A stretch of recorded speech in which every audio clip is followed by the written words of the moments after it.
Con lo cual, ¿qué hemos de hacer? Pues casi termina, pero permítanme que antes haga 3 o 4 propuestas que me gustaría hacer.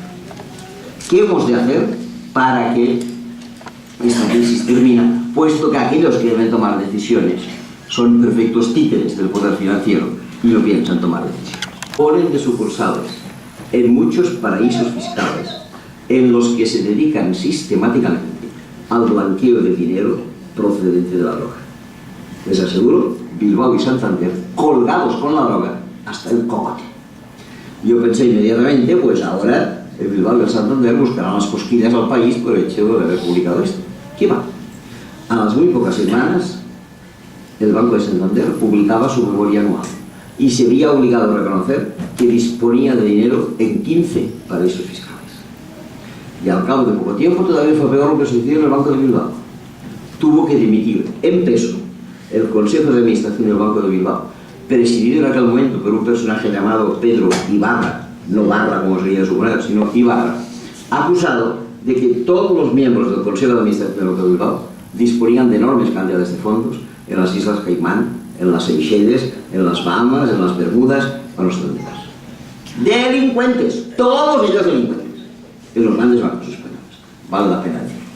Y por tanto, ¿qué hay que hacer? Pues buscar el dinero escondido en paraísos fiscales. Primero, tasatorio. Segundo, fraude fiscal, dentro y fuera. Tercero, cuidado, no salvar nunca a los bancos, dejarlos caer. Esto se ha hecho en Islandia, muy bien hecho. Y alguien dirá, ¿y si dejamos caer a los bancos, perderemos nuestro dinero? No. Todos ustedes saben que en España existe algo que se llama el Fondo de Garantía de Depósitos. Y si tu banco anda mal, este fondo, protegido por el Banco de España, te garantiza los primeros 100.000 euros que tú puedes tener en cualquier cuenta corriente. Alguien dirá, hombre, ¿y si tengo más de 100.000? Mira, si tienes más de 100.000 es que tienes muchos, eso es. Pero siempre hay la posibilidad de que repartas tu fortuna en 2 bancos y entonces inmediatamente tienes protegidos 200.000. A los bancos hay que dejarles caer, nunca protegerlos, inmediatamente. Una cosa que se ha hecho en Islandia como único país. Procesar y encarcelar a los banqueros. Que quede claro.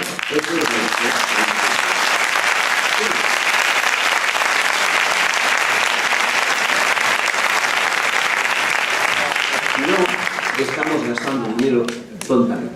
Les pongo un ejemplo.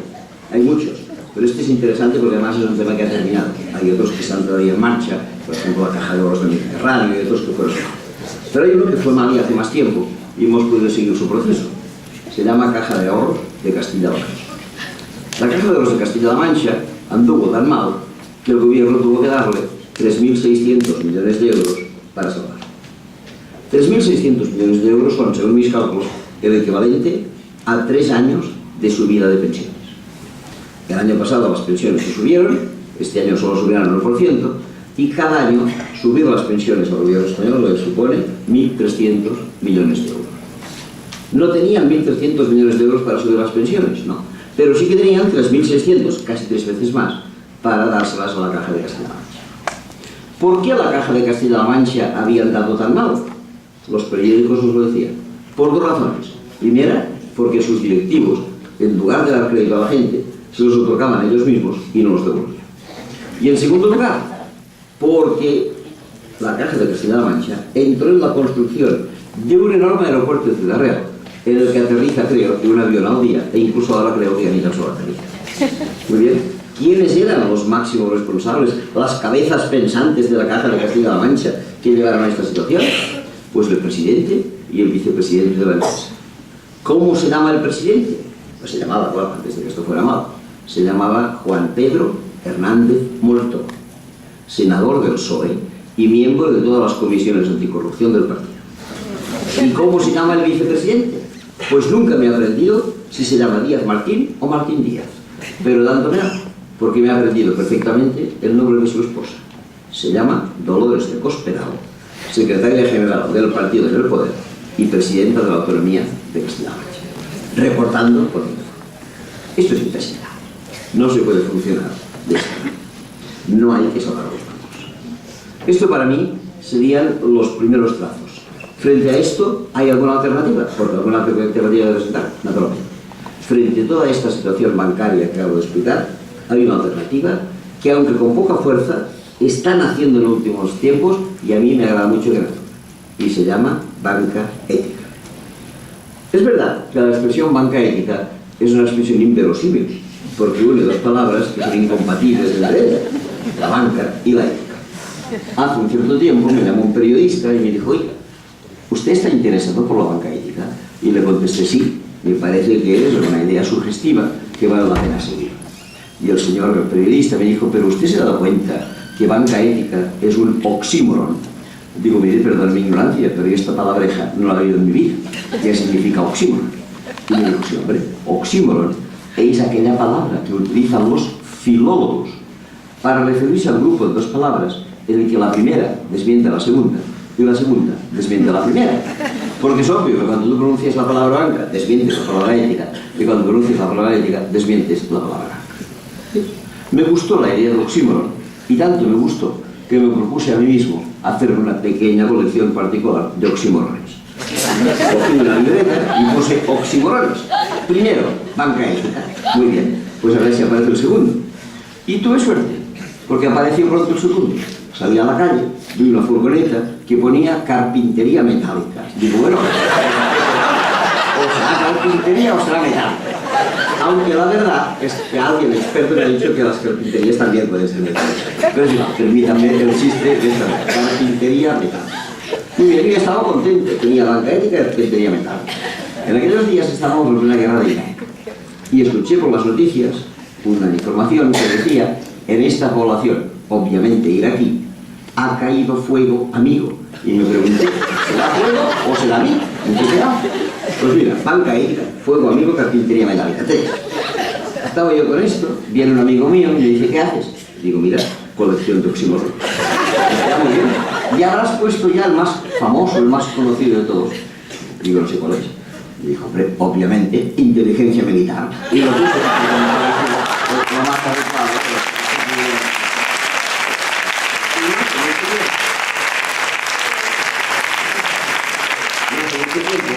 Me encontré con un compañero de Barcelona y me dijo: oye, ¿ya sabes que se está creando otra ONG en Barcelona? Y dije: mira, hay muchas, me vendrá de otra, pero ¿cómo se llama esta nueva ONG? Y me contestó: Aduaneros sin Fronteras.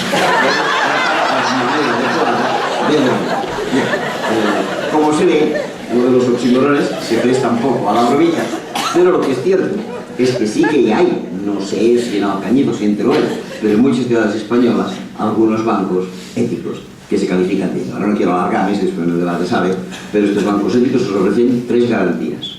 Primero, que nunca invertirán en bolsa, lo cual quita de encima toda la especulación. En segundo lugar, que en sus inversiones aplicarán un criterio negativo, y en tercer lugar, que aplicarán un criterio positivo.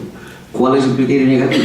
Nunca invertiremos en armas, nunca invertiremos en drogas, nunca invertiremos en nucleares, nunca invertiremos en explotación infantil, etc. ¿Y cuáles son los criterios positivos? Siempre que invirtamos, invertiremos solo en 3 finalidades: creación de empleo, educación y cultura y medio ambiente. Y se termina. De esta manera sabemos que nuestros dineros tienen una buena finalidad, cosa que no siempre sabemos. Es posible que alguno tenga fondos de pensiones. Podemos ir a la manifestación en contra de la guerra de Irak un día y después tenemos un fondo de pensiones que está invirtiendo en fabricantes de armas. Esto no puede ser de ninguna manera. Si queremos luchar contra la crisis, debemos vigilar estas cosas. Esta es la parte final de lo que yo voy a decir. Pero permítanme que en los 5 o 6 últimos minutos los destine a hablar de 2 o 3 cosas muy rápidas que pienso que valdría la pena hacer. No ya desde el punto de vista financiero, que es lo que ha centrado mi charla, sino desde otros puntos de vista, para salir un poco de la crisis. Primera cosa que habría que hacer, pues por descontado, preocuparnos del primer problema de la crisis. ¿Qué no son las finanzas? Que es el paro.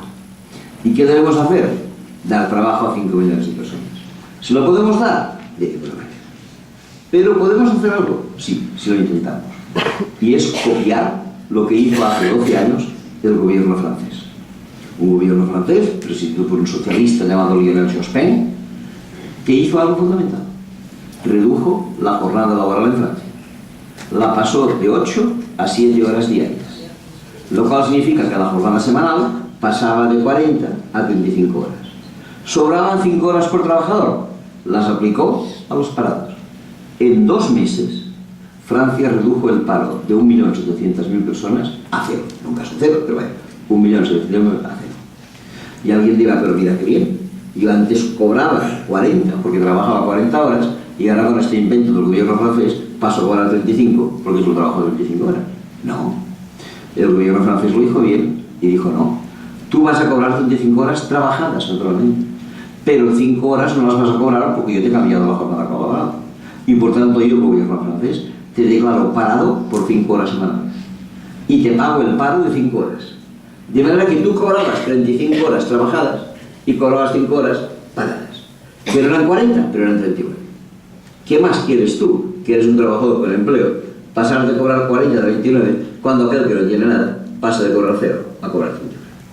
¿Y cómo pagará el gobierno las 5 horas que me ha de pagar de paro? Con aquello que se ahorrará aquí, ahora tendrá que pagar los parados y el trabajo.